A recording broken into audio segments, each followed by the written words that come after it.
Welcome, everybody, to the In Search of Sovereignty podcast. Today's guest is Dr. Catherine Clinton, licensed naturopathic physician and quantum health advocate.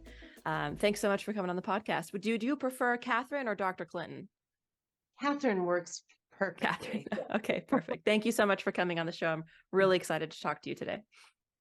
Well, thank you so much for having me. I love what you're doing, and I can't wait to talk about one of my favorite topics. Excellent. I'm so excited. So I was telling you this before we started recording, actually, but I attended one of your webinars recently where you talked about fascia and trauma. And it was so fascinating to me that I knew I wanted to talk to you. So I'm really excited to have this conversation and ask all my questions. But first, I'd like to go ahead and give you the chance to introduce yourself. So, who are you? What do you do? What's your personal history? And what are you passionate about?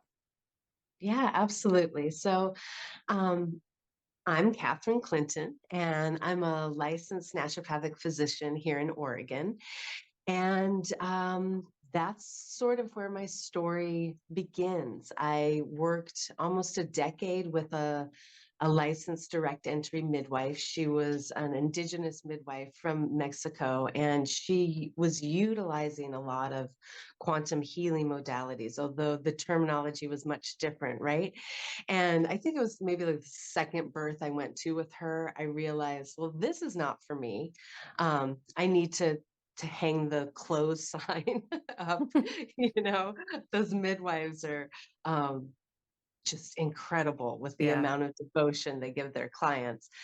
But it was church, it was school, all wrapped up in one. And that's where I really decided that I was going to go to naturopathic medical school.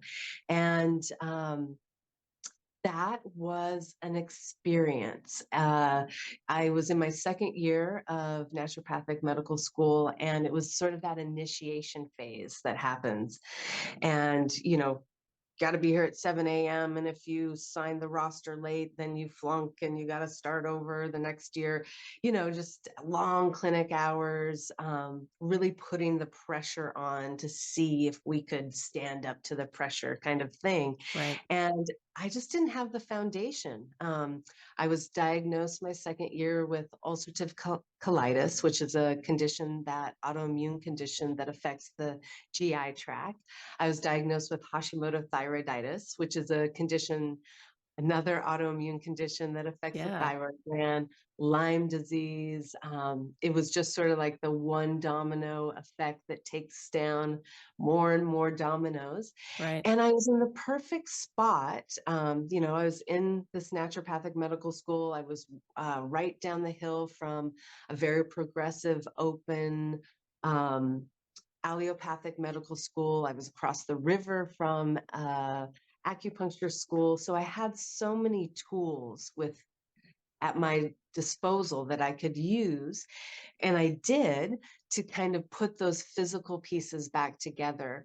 But there was still something missing. And that's when one of my mentors really started talking with me about psychoneuroimmunology. And that's a big fancy word for how our thoughts impact our biology.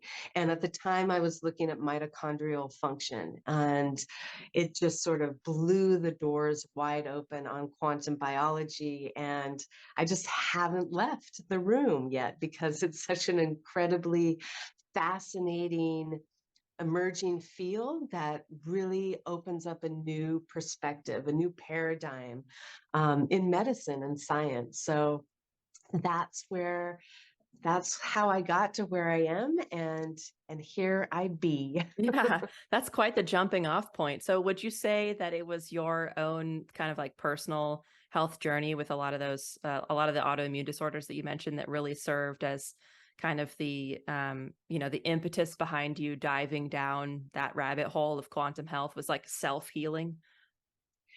Absolutely. Absolutely. I had, actually, I met that midwife. She actually was my midwife later, but I met her by teaching her kids in Taekwondo. So I was Oh, in cool. this martial art education for years and years.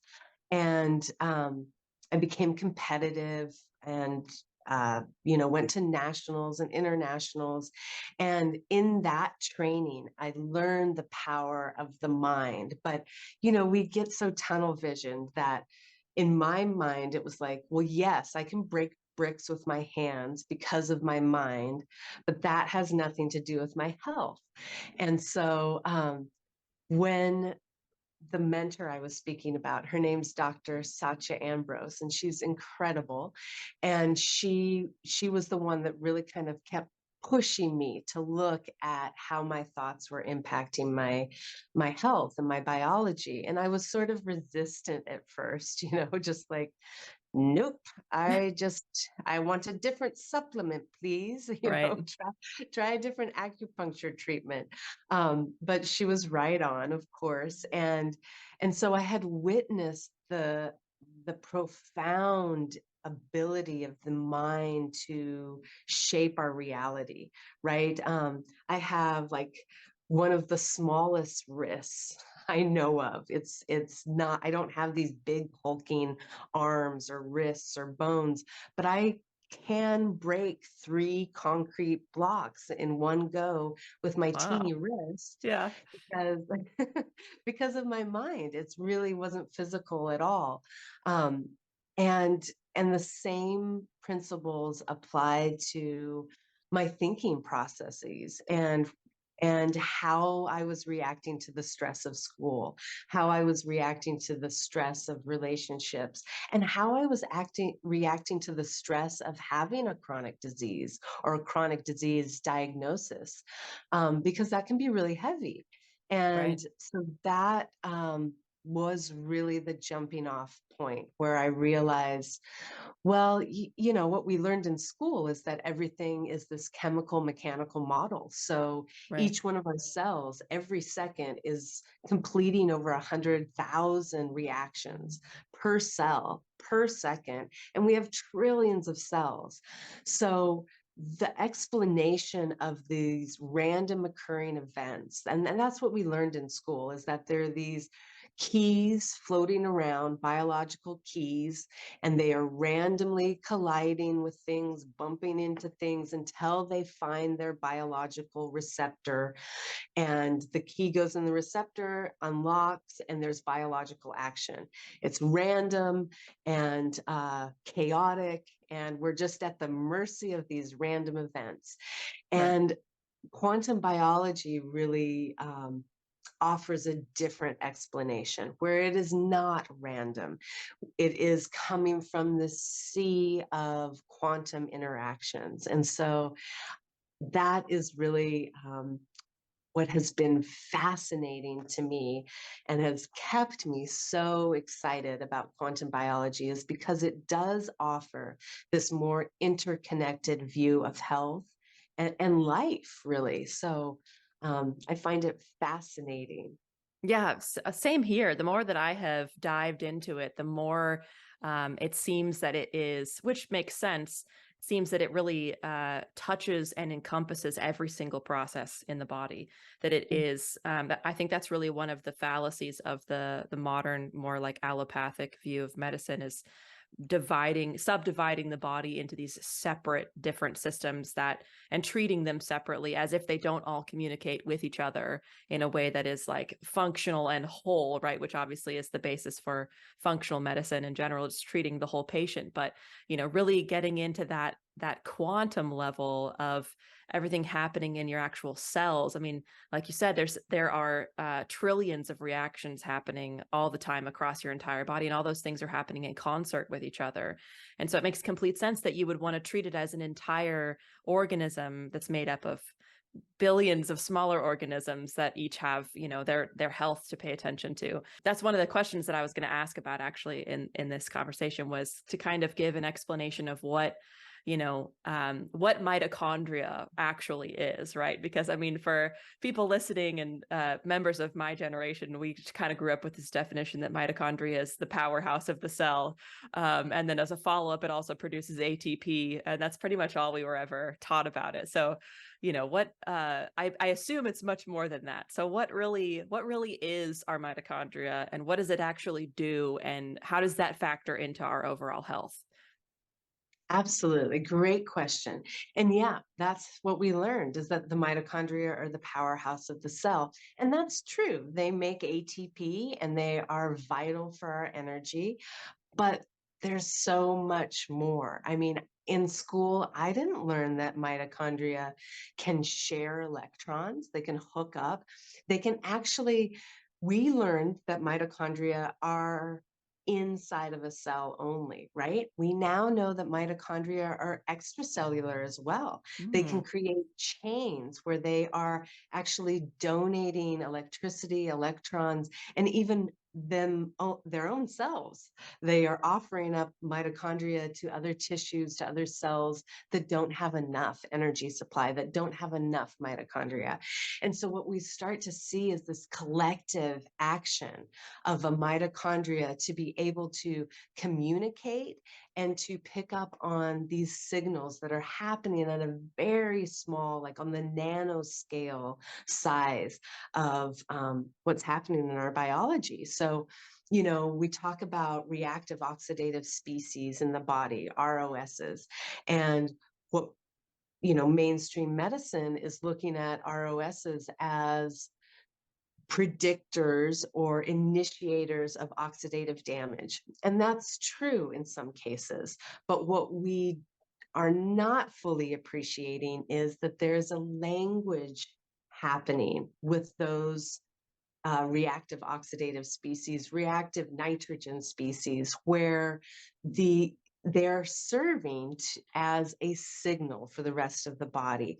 And there are communication signals coming back to the mitochondria. So the mitochondria knows, you know, our literal place in the world. They know what our circadian rhythm is, what our relationship with the sun is. They're picking up on our emotional status. I mean, it gets really, really expanded the view of what our mitochondria are doing, because actually they are receiving all these signals from our internal environment as well as our external environment, and they are sending signals out and really mediating this conversation between those ecosystems and our smallest cellular pieces. So mitochondria are absolutely fascinating and so underappreciated for everything they're doing besides creating ATP. And so that's something that's really exciting. Yeah. So is all of that facilitated through electron flow and the proper sort of like, communication of electricity across that whole network? Yes, absolutely. Electron flow and proton conduction as well. So we see both the electron and the proton having a profound effect on what the mitochondria is doing. And it really kind of, you know, we could zoom out and look at it as that yin yang sort of duality that our biology has. And mitochondria are a beautiful example of that. So, yeah. So you also mentioned reactive oxidative species, which I've heard before. And I've heard that within the context of like redox potential. But I'm not exactly sure what that means. Can you talk a little bit about that? Sure. So our redox potential is our ability to utilize that flow of electrons and protons, right? So when we're talking about the mitochondria and ATP, adenosine triphosphate, that's sort of the electrical currency of the body. Now, ATP is doing something more. They actually help stabilize the structure of proteins so that we're able to communicate in such a manner. But getting back to redox, what we're looking at with the mitochondria and that electron transport chain, there are 4 protein complexes, and the 5th one being ATP synthase, which is what actually is the last protein complex making that ATP. And when we look at those 4 protein complexes and the 5th, we see that electrons are entering into that chain and being conducted headed down that electron transport chain, and that is helping the flow of protons from the inner mitochondrial membrane space to the inner space of the mitochondria, and facilitating this energy flow that creates that ATP. So if we don't have good redox potential, that means that we can't have the flexibility to utilize those electrons and thus utilize the flow of protons. And so it's really this beautiful dance that we see happening in the mitochondria, and it's mirroring a bigger dance that we see energetically throughout the body and throughout the greater ecosystem we live in. Right. So what, I guess, what is it that causes that redox potential to, I guess, break down or to be lower than it should be, where we're not communicating those electrical signals as our body should be able to do? Yeah, absolutely. And I'll try to keep the list short because it can get long, Sure. because basically it's a list of what's interfering, what's acting as an obstacle to our ability to create that flow of electrons and thus protons, right? And so that can look like damage to our I mean, this gets into another big, huge topic, but damage to our collagen network in the body. It can look like industrial toxins impeding that flow of electrons. It can look like our modern life, right? Where we are inundated with uh, artificial light, artificial electrical EMFs from our computers, our screens, I was just talking with someone about their smart meter. I mean, all of these things are influencing our ability to gather electrons from our environment and utilize them from our health. That can look like a inhibition of our breath work. I mean, the list is so long. And if we wanted to make it really simplistic, I would be tempted to say that a lot of our modern life is acting as an obstacle to that ability to conduct electrons from our environment. And whether that's modern day living inside, not getting exposure to the elements, the earth beneath our feet, the all those negative ions in nature, by waterfalls, rainfall, even standing in a forest, we're just inundated with that flow, that global flow of electrons and ions. And of course, that's coming from this uh, inundation of cosmic rays hitting our ionosphere, way Right. up in our atmosphere. And that's being funneled continuously into our environment. And anything that is blocking that flow is going to act as a disruptor of our redox potential. And that can look like, never coming in contact with the earth. That's going to be a huge one. Never creating infrared energy in the system, whether that's creating infrared energy inside of us with movement, with love, with touch, or externally getting natural sunlight, utilizing things like infrared devices or saunas. All of those things have a specific impact on our ability to conduct electrons from our environment and within ourselves. Okay. Yeah. So it sounds like it's a lot of different things that can potentially affect. And most of it is to do, it sounds like, with just being disconnected from kind of like the natural rhythms of, our circadian rhythm, and also just being out of contact with the earth and nature in general in large quantities. I mean, I've always thought that it makes a lot of sense that we've evolved on this planet. And we have evolved symbiotically with everything else on this planet. And so it makes complete sense that we would have we're like antennas that receive the signal from the earth and from the sun and from all the various aspects of nature. And that if you disrupt that, that it would cause problems, health problems for us. It makes complete sense to me. So the answer really is just kind of like get outside more often. It sounds like be barefoot on the earth and be around waterfalls, be in nature, and see the sunrise and the sunset, which is, basic stuff, but it's so disconnected from what our modern tendencies are a lot of the time. It's very different.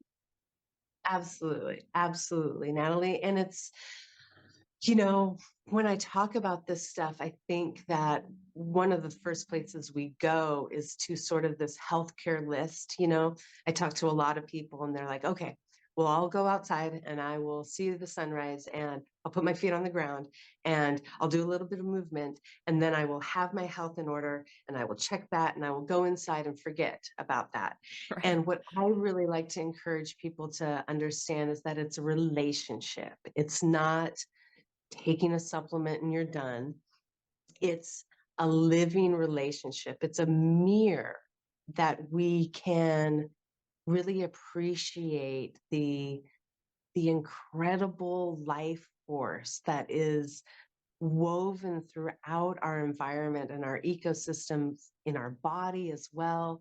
And being able to cultivate that relationship is really where I see health thrive, where I see vitality increase. And it's not to bash those practices because that's the starting point. That, when I'm talking with my patients, one of the first things that I challenge them to do is to come back in a week or two with having seen the sunset for a couple weeks. Yeah. And no one ever is like, okay, well, I saw the sunset and now what do you want me to do? You Right. know, because it's this relationship. It's really working with something deeper, something more substantial that should be part of our lives in a relationship way, in a relational way. Just like we wouldn't say, like, with our partners or our family or our children, like, okay, well, I'm just going to check in and make sure we're okay in the morning. And then for 5 minutes before bed. And that Right. should be enough for our relationship. It's like, no, that's not how we do relationships, right? And Right. so the same thing applies with the ecosystem around us. It is waiting for us to be in relationship. It will give us those electrons and negative ions and all of that goodness, even if we don't have relationship with it. But opening up relationship with the greater ecosystem, with nature, ushers in this whole different perspective of health and our place in the world.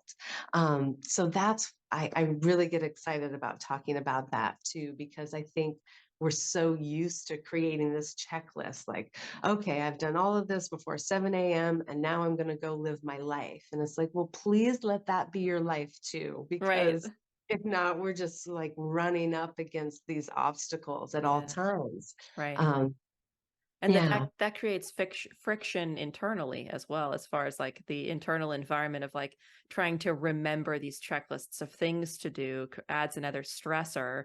I mean, and I can Right. say from my own personal experience that like once I have started to like I've made it a priority to go outside every morning and get the natural light in my eyes and to like ground in the morning and everything and be outside as often as possible. And I can say that like it's a huge shift for me over the last couple of years of really trying to implement that. And the more you go outside, the more you want to be outside, at least in my experience. And so I feel like Mhm. that's part of, nurturing that relationship and making it something that you actually want to be returning to instead of something that you feel is an obligation that you have to do during the Yeah. day. Absolutely, absolutely. And that But, relationship also cultivates this sense of safety right. that a lot of people don't have. And what a beautiful thing that we can find safety, we can find co-regulation with Right. a tree, with a patch of grass. I mean, it's incredible when you think of how much time and effort people are spending looking for that sense of safety, that sense Right. of belonging, and it's in the dirt outside, you know, Right. Yeah. it's Well, incredible. and a lot of that comes from, having a successfully regulated nervous system, right? And then Mhm. that is part of the internal, that safety comes from that system successfully feeling down regulated and in the parasympathetic. And so it makes sense that, investing in spending time outside, that also helps to regulate literally like physically through that the redox potential that we were just talking about. It helps to physically regulate those systems, which in turn also causes that sense of peace and safety. And that makes complete sense. So then I would probably say that a low redox potential is associated with disease and disconnection and mitochondrial dysfunction. And a high redox potential is going to be a much greater sense of safety, probably less anxiety and more vitality and health.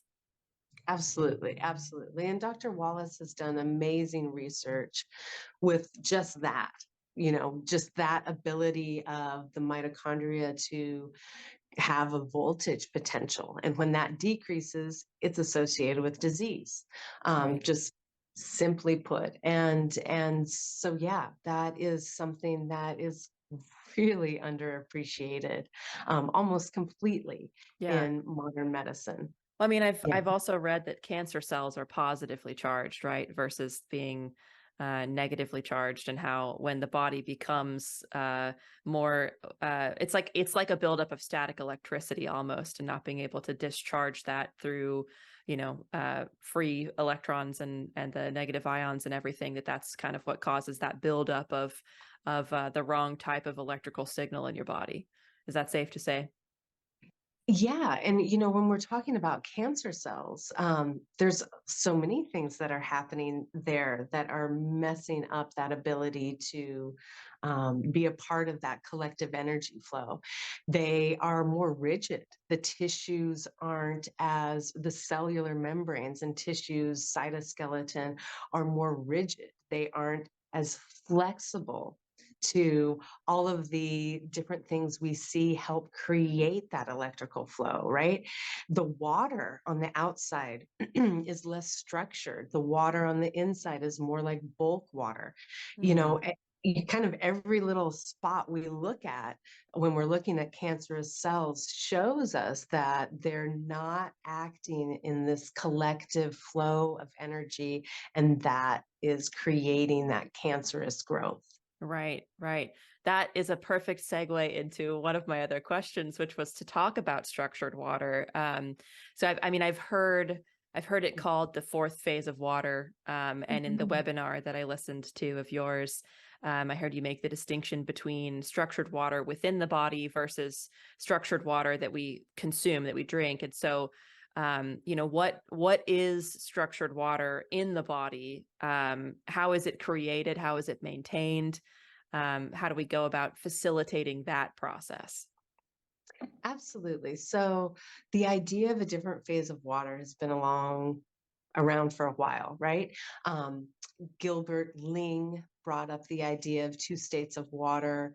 Uh, Albert St. Georgi, Emilio de Guiche, they all talked about these different phases of water.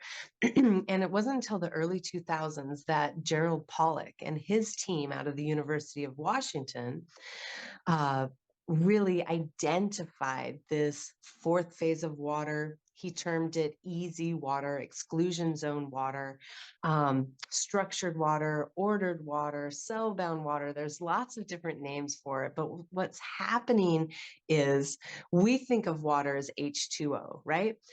But when we're talking about what happens with water and hydrophilic surfaces or water loving surfaces, there becomes a change in structure. So in the body, a lot of our surfaces are hydrophilic, our cell membranes, our fascia, our DNA. And this creates an interaction with the water that's right next to them. And what happens is those hydrogens become more tightly bound and they create a hexagonal lattice sheet. It looks like a honeycomb. Hmm. And so these hydrogens are reorganized into this hexagonal lattice sheet. And as one sheet of this structured water forms against our cell membrane or fascia or DNA, it acts as a template for other sheets to build. And what causes the building of that structured water? Infrared energy does. And sunlight is the biggest source of infrared energy, but we also are creating infrared energy all the time with movement, with our mitochondrial function. And so what Pollock and his team did was they discovered that this structured water is negatively charged. And what happens is as that hexagonal lattice is being formed, a positive hydrogen is being pushed out. It's being cleaved and pushed out, and it forms what researchers are calling a proton wire or a proton rich zone. And that negatively charged structured water and the proton wire or proton rich zone, which forms just right outside of it, is positively charged. And what Pollock did was he put an electrode in the negatively charged zone and one in the positively charged zone. And just like the separation of charge in a 9-volt battery, the separation of charge between that negative structured water and positive proton wire was enough to light a light bulb.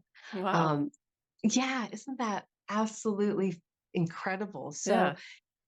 I call it the water body within or the water battery within us. And so that is one of the leading theories about another way that we are creating energy in the body. And it's not just us. Pollock talks about how this is working in tandem with the capillary system in trees to bring water from the roots all the way up to the leaves on a giant sequoia tree, because we know, back to that random collision or Newtonian model, that model doesn't fully explain all the things that are happening in Right. biology. And so this idea of cell-bound structured water, creating this water battery within us, within living systems, is really exciting because it allows us access to create that energy in free, accessible ways. Putting our feet on the ground, earthing, grounding is a wonderful way to add energy into the system and build that structured water.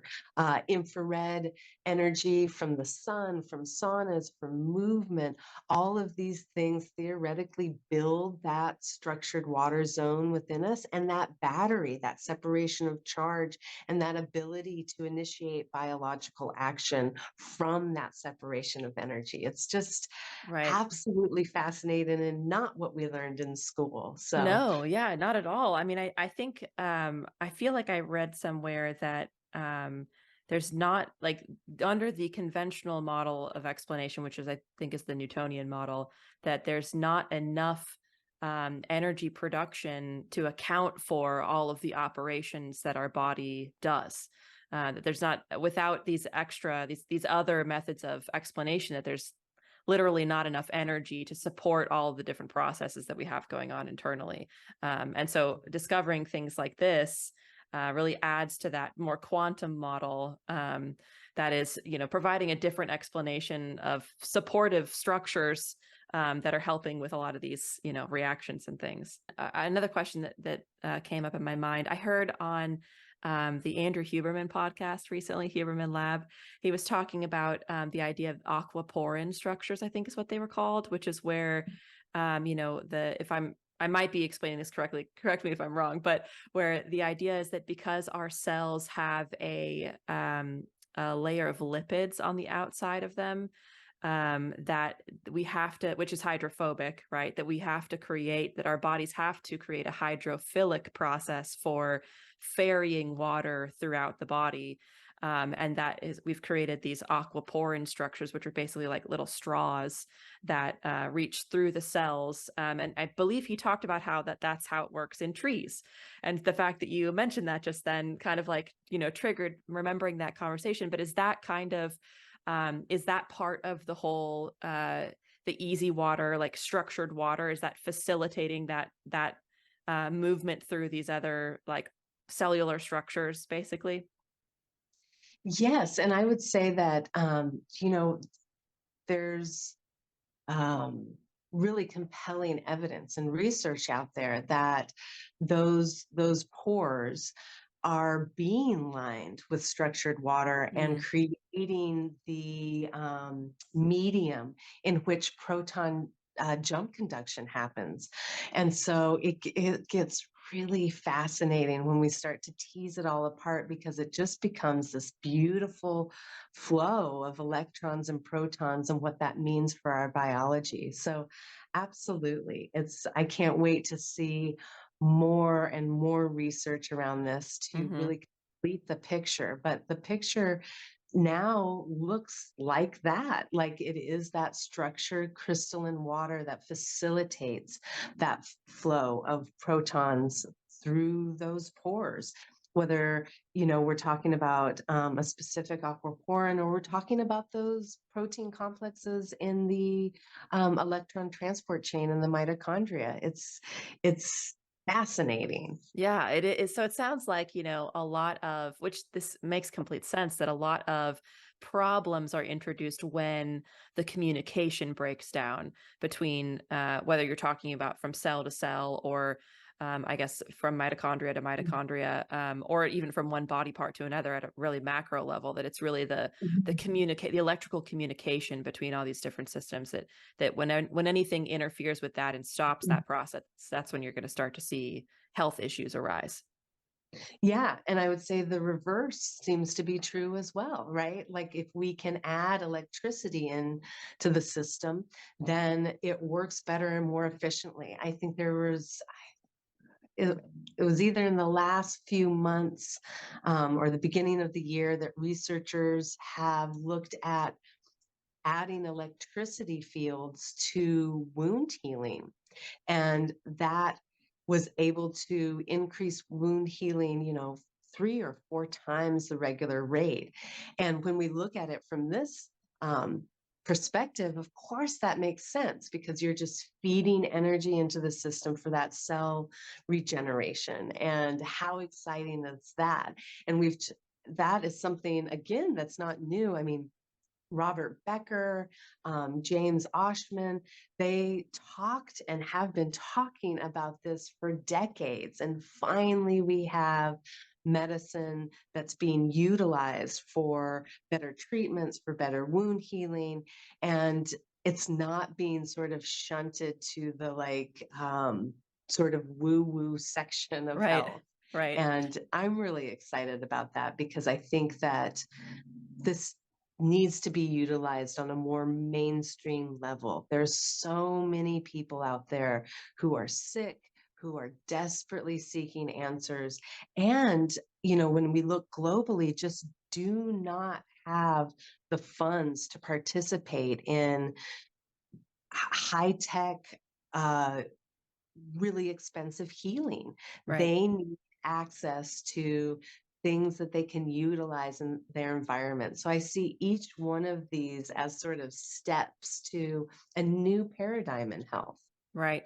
And, fortunately or unfortunately, I guess, depending on which way you look at it, a lot of people are, even though it seems very intuitive to, that it would be of your benefit to go outside and be barefoot on the ground under the sunshine and everything, that a lot of people need those like scientific studies and research to convince them that something is worth trying. And so at the very least, having that extra body of research around a topic that has been intuitive for thousands of years will at least encourage people to, take off their shoes and go outside.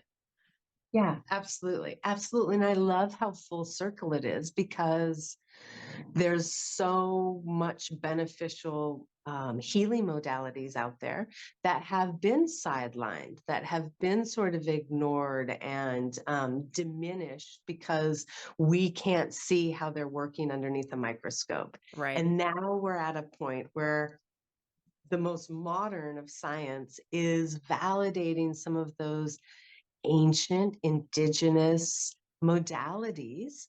And what a beautiful place to be in, because science has not done the best job at being inclusive and being open-minded.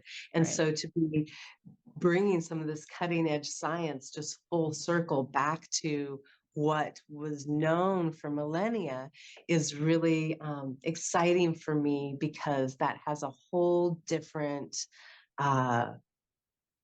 a whole different validation of these cultural traditions that we've always had. Right. And I'd love to see that.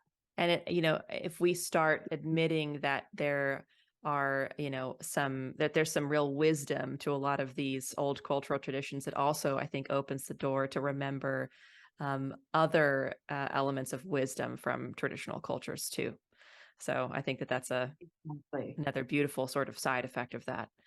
Yeah, Uh, exactly. so one of the other things that you mentioned a few minutes ago was this idea of the collagen network in the body, which I'm assuming is referencing our fascia. And so I wanted to ask more about that too. So, just for our listeners that may not be familiar with what the concept of fascia is, like what is our fascia and how is that part of our, like electrical network? Yeah, absolutely.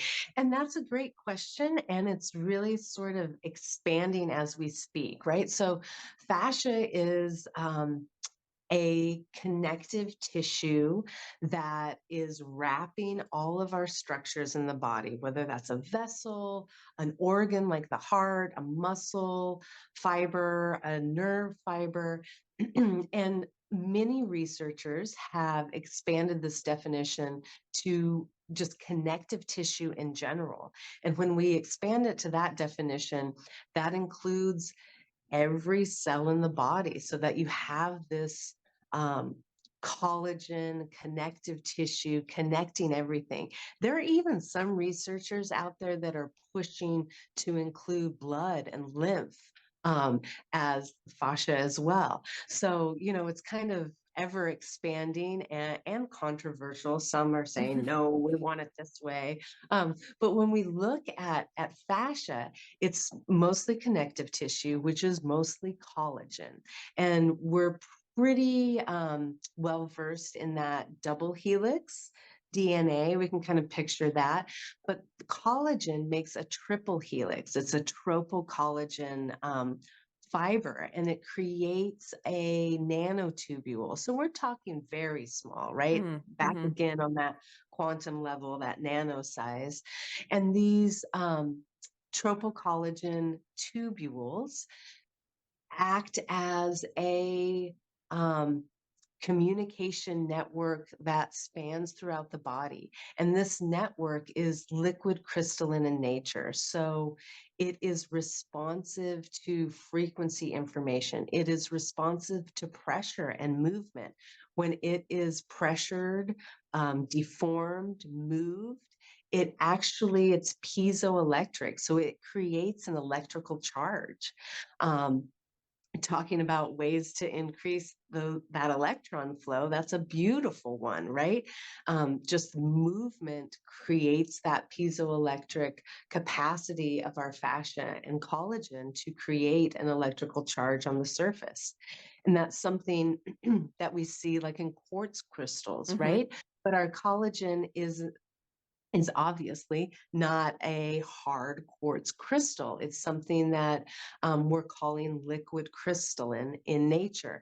And this is something that we're really familiar with in our tech, right? Like our smart screens, our computer screens, us being able to talk right now is facilitated by liquid crystalline technology. So when light gets polarized and hits these liquid crystals in our screen, it initiates these beautiful images images that we see. And the same thing is happening within our body, within the fascia. That piezoelectric viscoelastic capacity of our fascia creates this communication network. And, one of my favorite studies that Gerald Pollack has done, and we talked about him with structured water, um, and really first identifying that structured water, he recreated a collagen tubule and he put it in water and he put infrared energy into the system.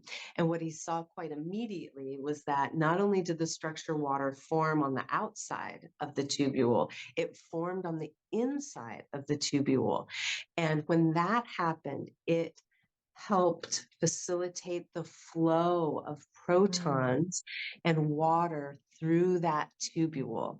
So when we add that to what we know about this fascial collagen tubule network we have throughout the body, we can see that this flow of protons, the jump conduction of protons being able to move from one part of the body almost instantaneously to another part, is facilitated by this dance of collagen, water, and frequency information. It's absolutely fascinating, and it opens us up to a whole new understanding of what's happening in the body.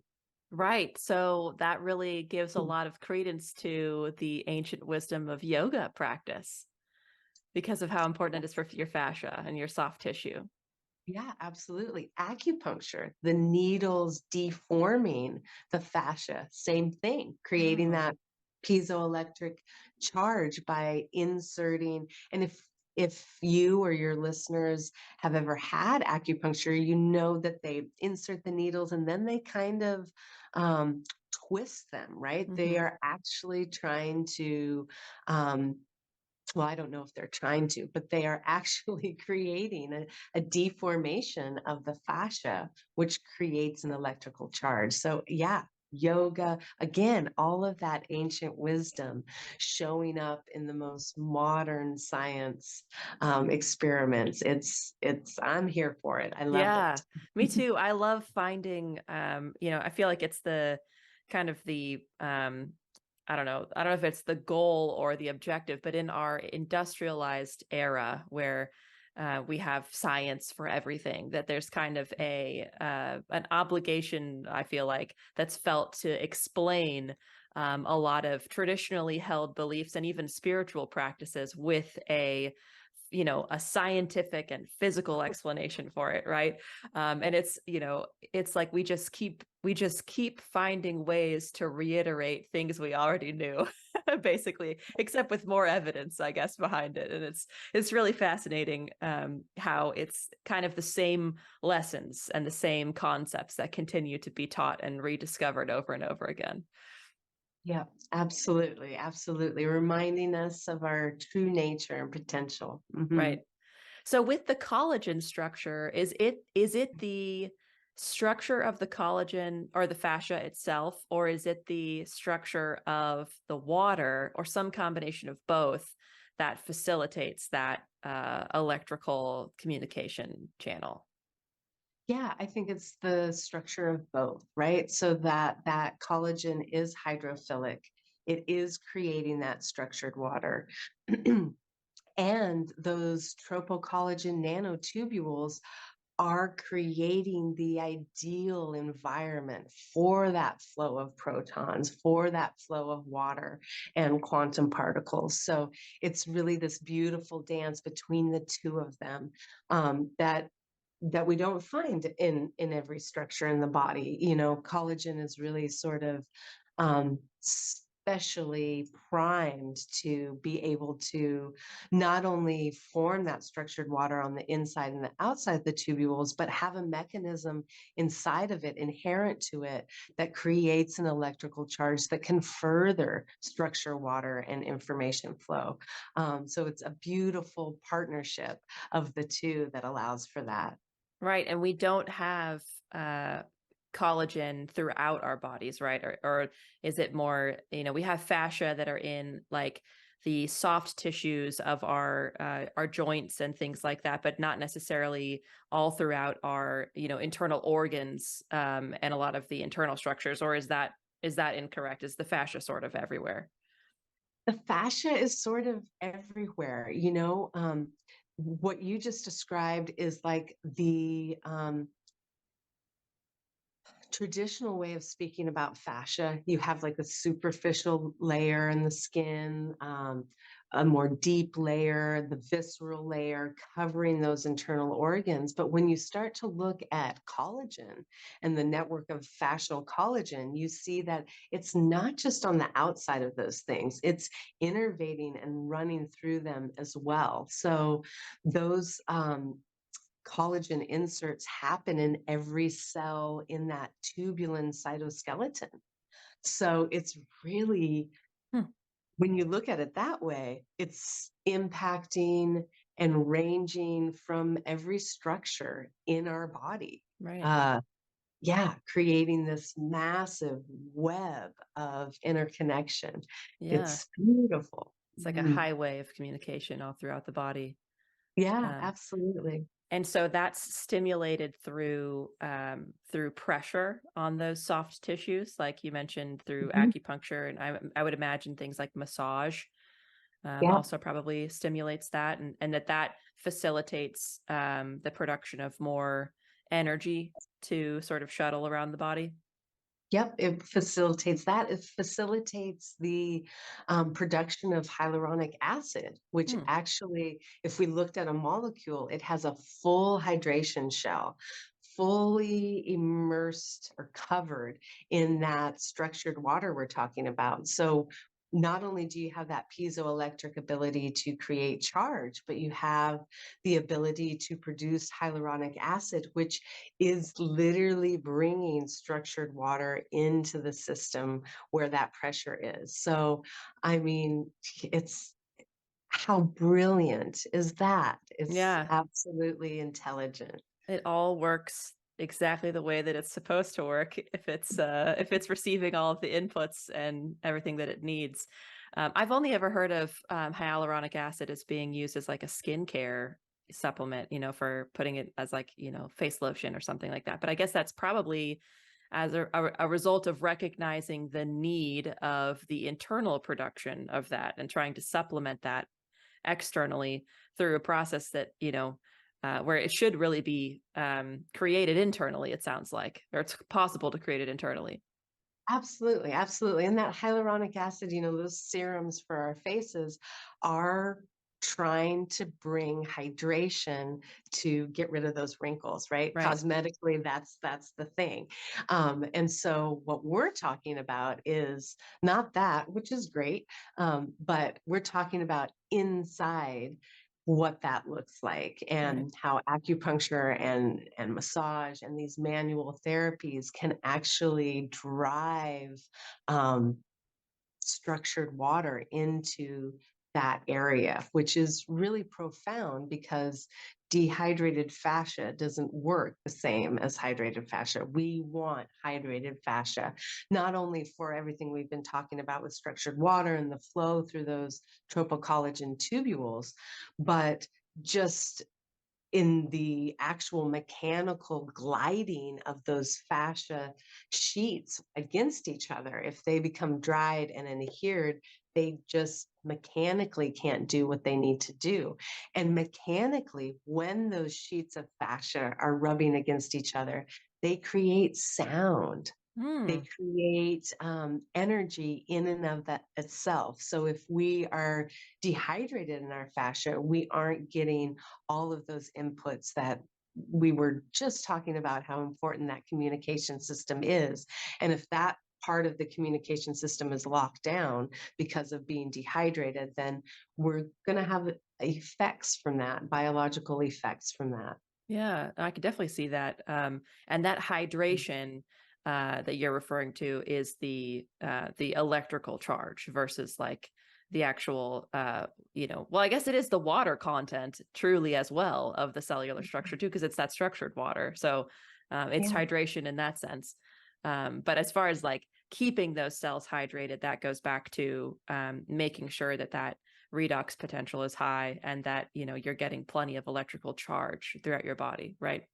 Yeah, absolutely. And that you have water Right. in your body, right? I mean, there's that just on a basic level of being hydrated, and having the building blocks of that communication system. If we're dehydrated, we can't. Um, the energy doesn't flow. Right, right.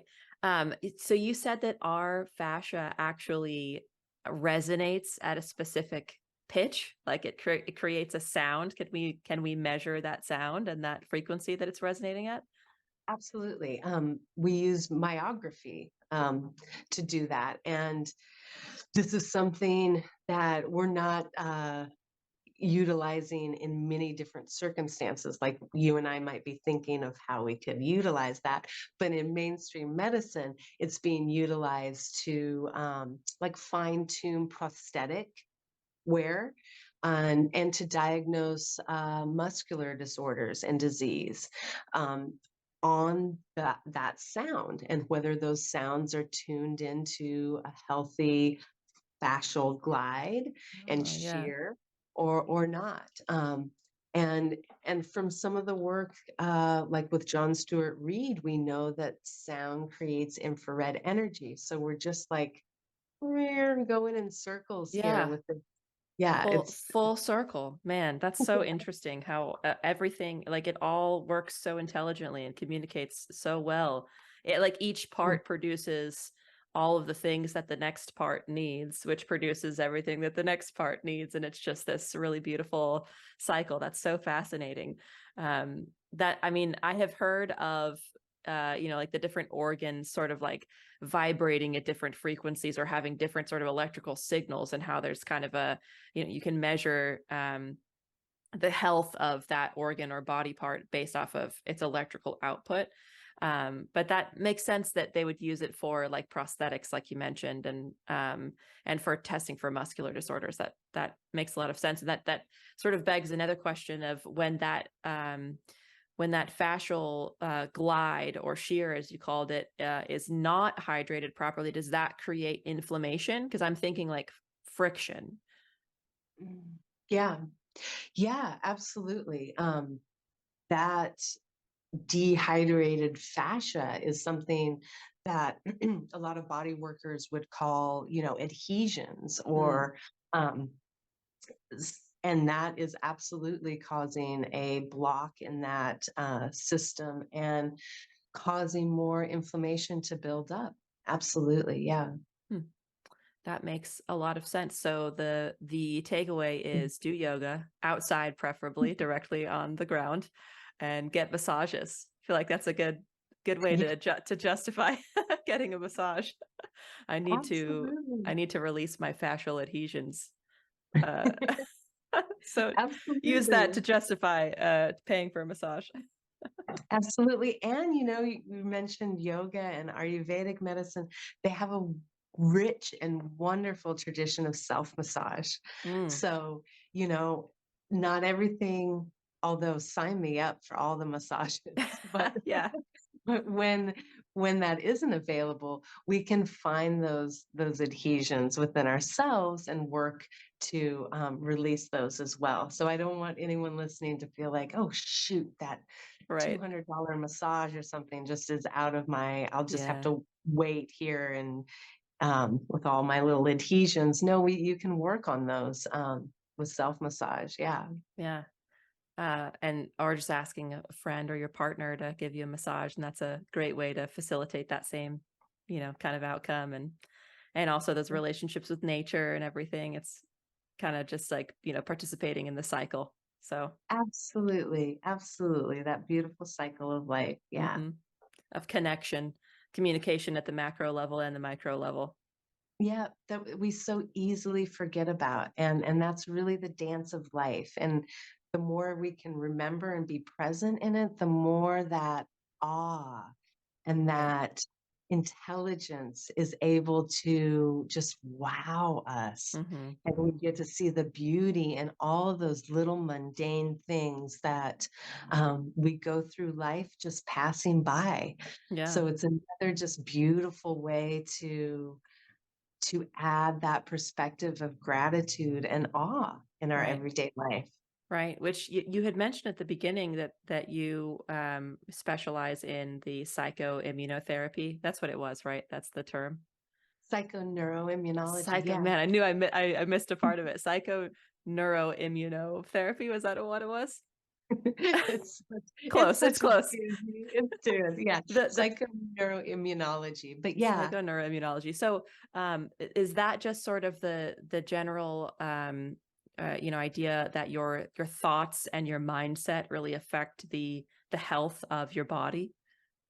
absolutely, absolutely. And we can see that with neurotransmitters and hormones and inflammatory mediators, all the way down to, like heart math and some of the research they've done around heart coherence and how our own emotional state can literally impact someone else's emotional state via that heart coherence and heart rate variability. It's absolutely amazing.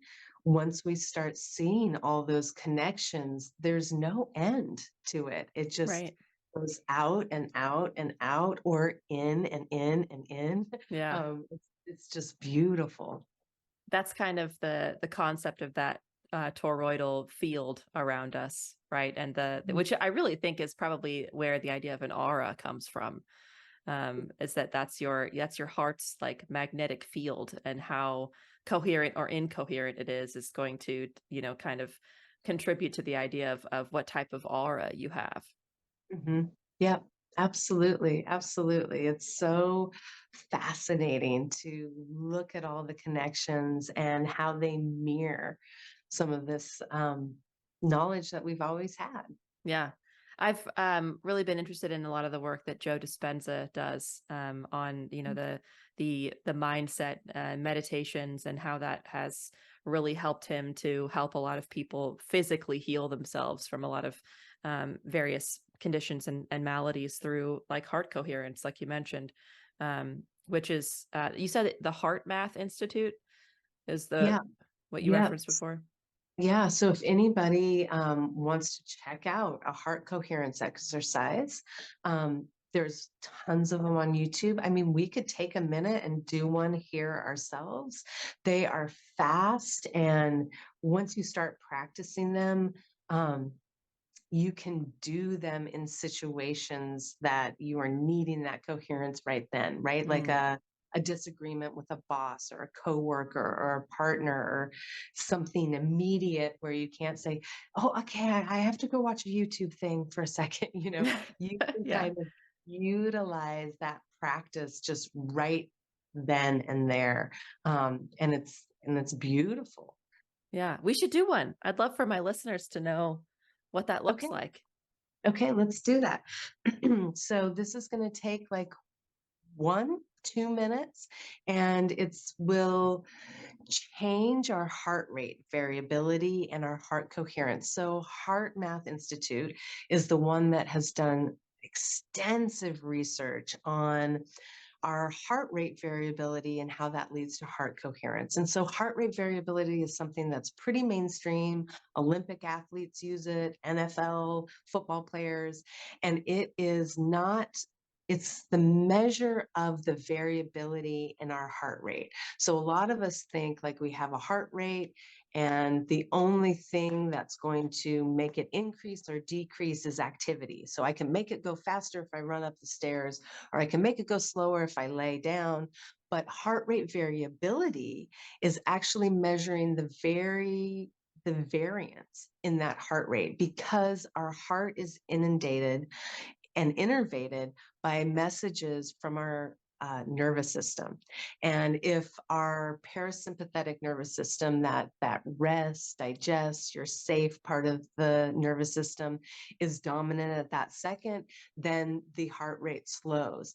If the sympathetic fight, flight, freeze response is initiated, then it speeds up. And when we're looking at, 5 seconds of your heart rate, you can see the variation in the beat, even though a machine might measure it as, okay, that was 80 beats a minute, but the beat changes depending on the input of the nervous system. So that's heart rate variability. Heart coherence looks at not the rate of, not the variable rate that's happening, it's looking at the pattern that's happening.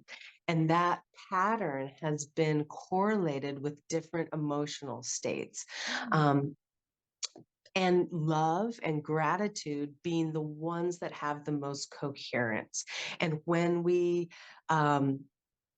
elicit that heart coherence and that feeling of love or gratitude, it actually starts to create a coherence between the heart and the brain, which creates a coherence with the immune system, respiratory system, all the systems, right? And so what we're going to do is just spend a minute or two trying to feel what it feels like to be in a state of coherence. So I encourage everybody to get comfy and find a spot that feels comfortable, and let's close our eyes and take a few deep breaths. And it can be any rate that feels comfortable for you. We're going to inhale, and we're going to take notice of anywhere we might be holding tension. We're going to inhale and exhale, trying to soften any spots of tension. We're going to lower those shoulders. We're going to relax the neck and the jaw, letting go of any tension in our temples, in our chest, in our abdomen. Just nice, deep breathing.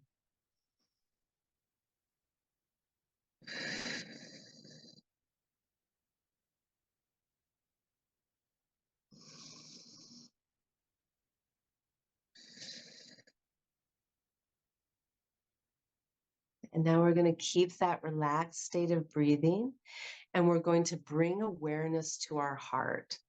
And sometimes it's easiest just to put a hand over the heart to bring that awareness to the center. And we're going to inhale into that heart center.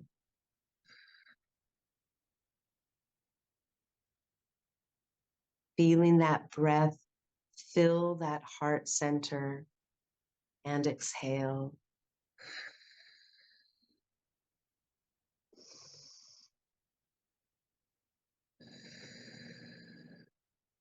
Now we're going to keep that relaxed breathing into the heart center, and we're going to think of a time or a dream or a fantasy or a goal of something that makes us feel content, makes us feel gratitude, makes us feel love. I often think of one of my favorite spots on a river where I'm laying on a hot rock right after getting out of a cold mountain river and feeling the warmth of the sun on my skin, feeling that gratitude, feeling that contentment. Whatever that thought may be for you, whatever that looks like, we're going to continue breathing into the heart center, but we're going to actually try to feel that emotion, not just imagine it in the head, but feel it.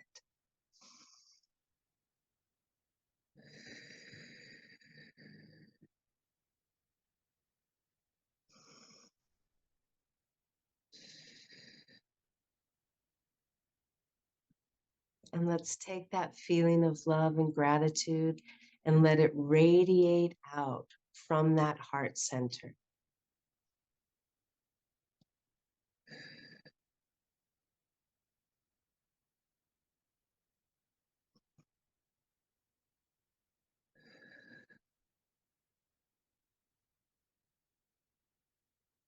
And let's take one deep breath together.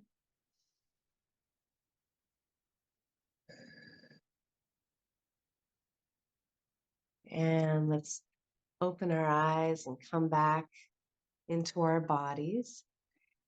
And that is the feeling of heart coherence.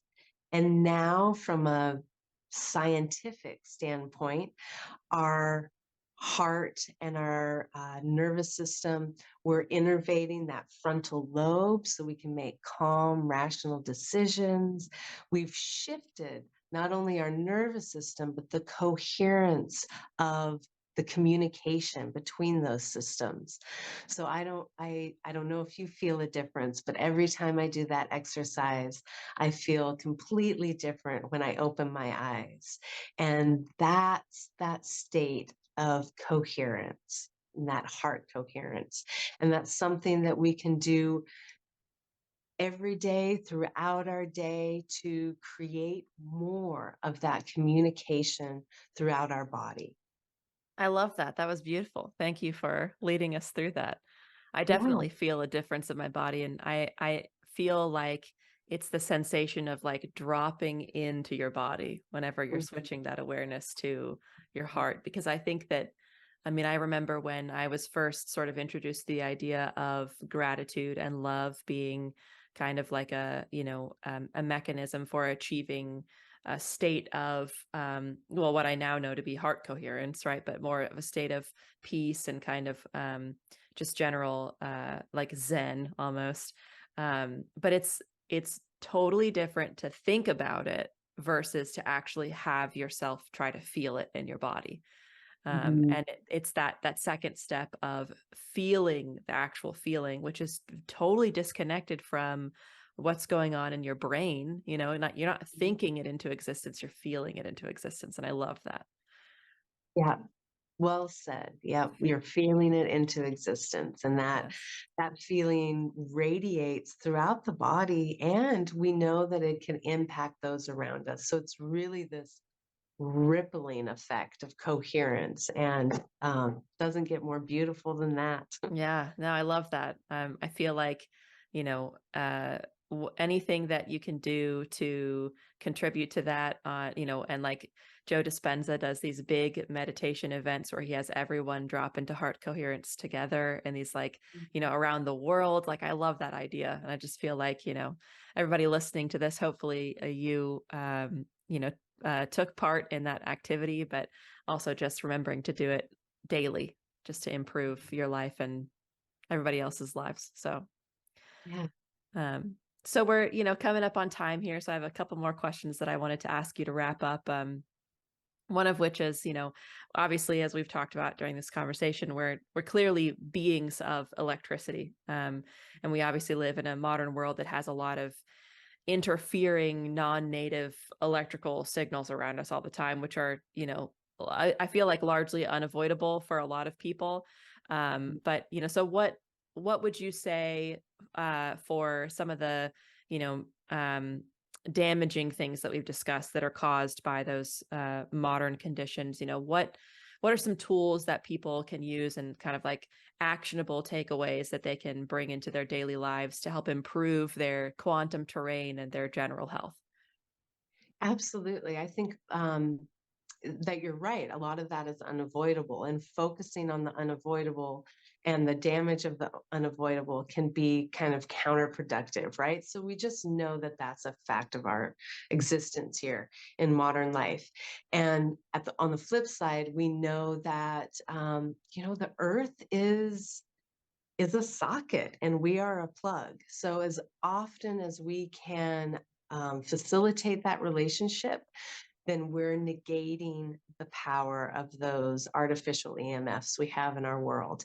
And so that's one. Grounding is a huge one. And I also think coming in alignment with the rhythm of the sun and getting that AM sunlight, getting sunlight throughout the day and watching the sunset, all of those things are helping negate the power of those artificial EMFs and really bringing us back into that internal connection that we have with electrical conduction in the body.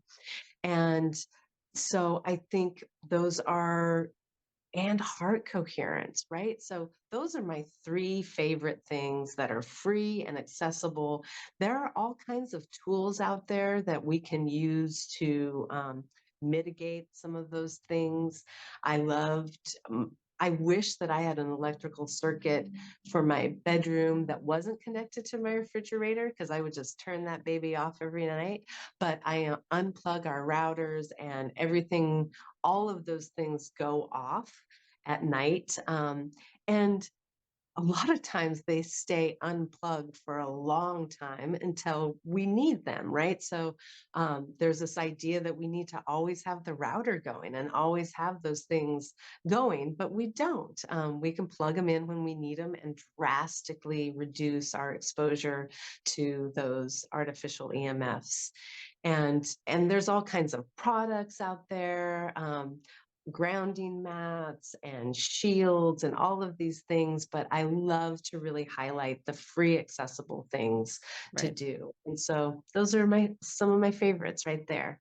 Those are excellent, great places to start. And I think for anyone listening, just as a pro tip, the way that we handle our router here is that we have it on a timer switch. So we have a plug that goes into the wall that has it timed to come on in the morning before we start work, and to turn off at night when we go to bed automatically. So we don't have to remember to unplug it and plug it back in again, and it just turns itself off and plugs directly into the timer module. And that way you can kind of like, know that it's going off at night, like you don't want it to be on, but you're not having to go in and stand there and unplug it and plug it back in the morning. You sit down at your computer and start to work and you're like, dang it, the internet's not on. So that's a good way to make sure that doesn't happen. Yeah, So my son. no, Sorry. Go ahead. I was just saying, my son was at a sleepover and he was like complaining to his friend, like, "Oh, isn't it horrible how long it takes the internet to come back on when you plug it in the morning?" And his friend was like, why do you unplug it to begin with? Right. Came back, it's like, "Mom, not everybody unplugs." It's like, oh, this is just the start of the things that Yeah, not that we do everybody does. differently. Yeah, totally. Oh, that's funny. It's like, ask your friend a few more questions about other things and you'll discover more discrepancies. Yeah. That's funny. So if people are interested in learning more about what you do, where can they go online to find you? Yep, I am Dr. Clinton, Dr. Catherine Clinton, pretty much everywhere. So my website is drcatherineclinton.com. You can find me as Dr. Catherine Clinton on Instagram, Facebook, YouTube. I love sharing this information. So let's continue the conversation. And lastly, are you working on anything right now, or any courses, any webinars, anything like that that you'd like to tell the audience about? I have several courses on my website, and I'm really excited to release an upcoming book, Oh, and that should be in the new year. So I'm excited about that. awesome. I'm excited too. I'll have to keep an eye on that. I will definitely let you know. Yes, excellent. Thank you. All right. Well, Catherine, thank you so much for coming on the show once again. I really enjoyed this conversation, and I think it's been very interesting. I learned a lot, and I hope that my audience will feel the same way, and I can't wait to share it with everybody. So thank you very much. Well, thank you. It was an honor and pleasure speaking with you today. So thank you for having me on. All right. That's a wrap. Thanks for listening, everybody. Have a good night.